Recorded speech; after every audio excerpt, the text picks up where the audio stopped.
This drawing was made at the request of Aaron D. Monkey, a subscriber who started following me a few weeks ago on Instagram. If you're not following me on Instagram, you should, because that's where you'll see all of these type of drawings first. One Piece, Chapter 55, Jungle Blood. Well, hello, brothers and sisters of the Nerd Nation.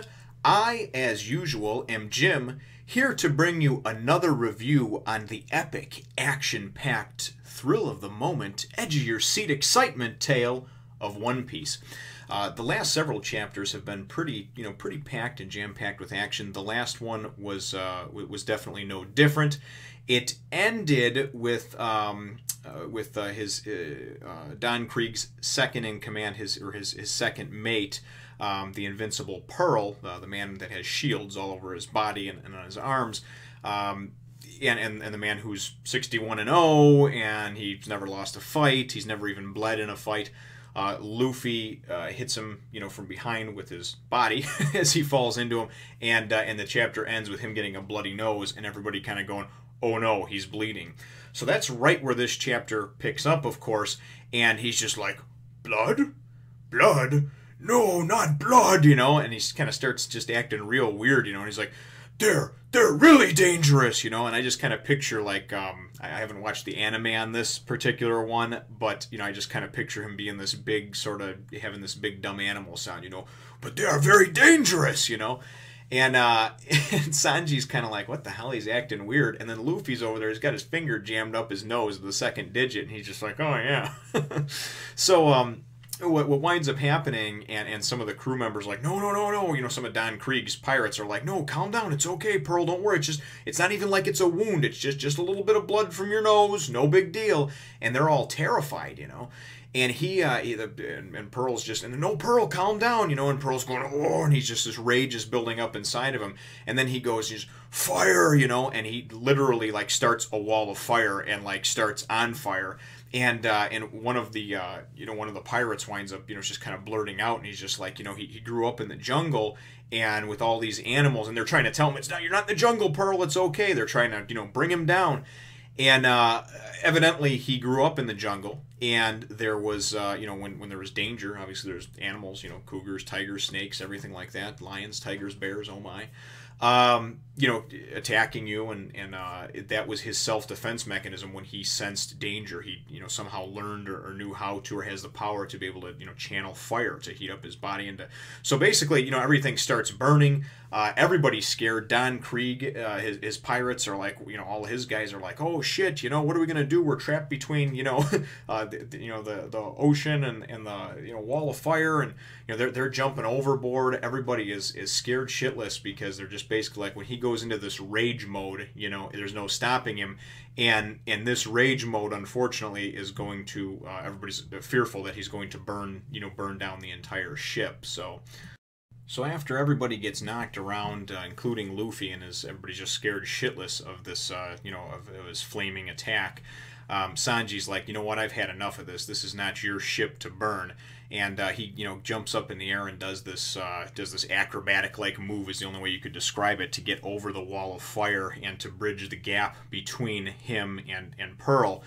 And he does. He winds up doing that, and everybody's like, oh my god, he got to him, And then Pearl's like, oh, that's it, a flaming Pearl surprise, And he goes to nail Sanji, and Sanji, though, is just a little bit quicker. And right before this all happens, Sanji just kind of in this cool pose, and he's got his smoke hanging out of his mouth, and he's to the side. He just, kind of jumps, does his flip, and lands, and he's like, you moron, you can't be a cook if you're afraid of the fire, right? So, that's his, it's his way of basically saying, screw you, your fire's not going to scare me, I'm a cook, you bastard.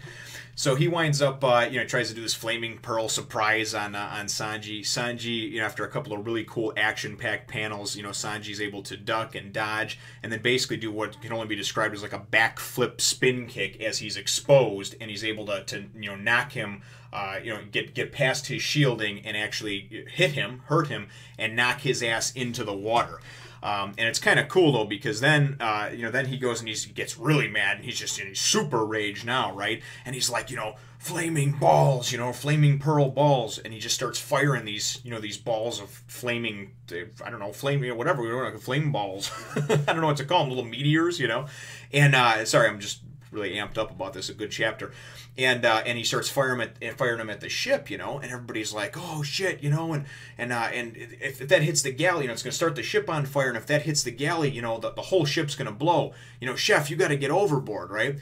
Well, old school red leg Zeff, he ain't having none of that shit, right? So he just goes and whoosh, he goes and puts the fires out with one or a series of magical kicks from his leg, and he's like, that was easy, even with one leg. And everybody's like, oh my God, old red leg still got it, right? I mean, even though he's only got one leg now, he still has such force behind his kick that, I mean, it can literally knock fires out, that are started from these, little meteors, these little flame balls hitting his ship. So I thought that was pretty cool in and of itself. And old Red Leg is such a badass too. It wasn't even like these things hit and started on him on fire. I mean, he literally put them out mid-air. You know what I mean? So then also they just wound up hitting the side of the restaurant as just harmless, harmless little pearls or balls or whatever. They were no longer aflame. So just wanted to make sure that I clarified that. So then after that, obviously things are not looking good, and Don Krieg is just pissed off, right? He's got that giant frickin' mace, and he's just like, you know what? That's it. Before you can burn down the restaurant, I'll sink you, fins and all. And he comes, all crazy like Megatron style from Transformers with this giant ass mace, and he comes overhead swinging. And you're just like, Sanji, look out! Well, Sanji's caught between like the fire and them, so he's surrounded. He has nowhere to go. And just as it looks like he's about to get nailed, all of a sudden Luffy comes jumping through the flames. He's like, ooh, hot, right? And Luffy, ever the comedic timing person, you know what I mean? Ever the hero to come to rescue, someone's aid and rescue that that he certainly is friends with or feels allegiance to. And then Luffy goes and just freaking Gomu Gomu Bazooka. And he just, boom, winds up hitting the mace and actually bouncing it back. It winds up ripping through a mast, the mast or whatever. And as the mast is coming down, Sanji and Luffy have to dive to get out of the way. It winds up nailing Pearl, and he's just, freaking laid out, and he's been defeated. So apparently now he's not 61-0, he's 61-1 because he met up with the Straw Hat Pirates over here. So and he didn't come out on top, which I would have bet against him anyway, just because he looked like a turd. But so at that point though, we're kind of we're kind of getting close and getting near to the wrap up, the end of the chapter, and we have it kind of goes to another page in a word bubble, and we just sort of like see a word bubble and just saying like, hey, hey Sanji, you gotta stop or whatever. And the next page, the point of in the last page is a picture of Gin. And Gin, if you remember, was the pirate that Sanji actually helped, Don Krieg's pirate, and Gin got his strength back and went back to Don Krieg and brought him back here. And Sanji warned him to stay the fuck out of my way, because I'm gonna be trouncing the place with your with your homies. And so he winds up going. He's got a double barrel shotgun, looks like a little sawed off shotgun, and he's got it to the back of Chef Zeff's head, old Red Leg's head. And he's basically just like, you know what, don't make me have to use this, but I will. So he gets their attention, and that's how the chapter winds up ending, And then Luffy's like, yeah, damn it, Gin, you traitor, So we're definitely left hanging, and certainly wondering what's going to happen in the next one, which in about a minute over here, I'm going to be diving right into. So let me know what you think, Nation, in the comments down below. Certainly feel free to hit the like, the thumbs up there if you think I've deserved it or you think I've earned it, and subscribe if you haven't done so already. We'll look forward to catching you in the next one, Nation. As always, thank you for watching, brothers and sisters. Be sure to subscribe and take a look at some of my other videos. Thanks. See you next time, Nation.